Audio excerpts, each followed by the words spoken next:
বিদ্যুতের স্পর্শ হয়ে মৃত হলো এক ডেকোরেটর শ্রমিকের। গতকাল রাত্রে নিজের বাড়িতেই গেটে হ্যালোজেন বাল্ব লাগাতে গিয়ে বিদ্যুতের তারে স্পর্শ হয়ে মৃত্যু হলো মাধব মণ্ডল নামে এক ডেকোরেটর শ্রমিকের। মাধব মণ্ডল বালতি নিত্যানন্দকাটি গ্রাম পঞ্চায়েত এলাকার চিত্রি গ্রামের বাসিন্দা। ঘটনার পর বাড়ির লোকেরা তাকে নিয়ে সারাপুর গ্রামীণ হাসপাতালে নিয়ে গেলে সেখানে কর্তব্যরত চিকিৎসক মাধব মণ্ডলকে মৃত বলে ঘোষণা করে। খবর যায় শরীফনগর থানায়। ঘটনাস্থলে আসে পুলিশ, উদ্ধার করে এই মৃতদেহ। ময়নাতদন্ত স্বার্থে আজ দুপুরে ওই মৃতদেহ বসিরহাট পুলিশ মর্গে পাঠায় শরীফনগর থানার পুলিশ। কি হয়েছিল বলতে গিয়ে মাধব মণ্ডলের কাকা কি বললেন শোনাবো আপনাদের।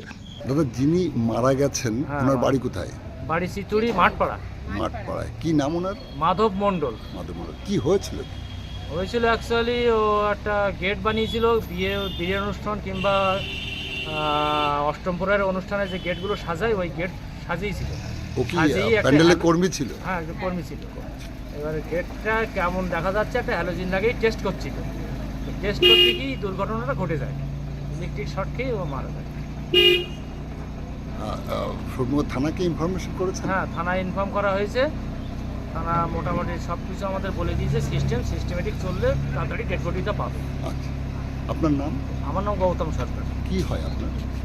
আমার ভাইপো সম্পর্কে।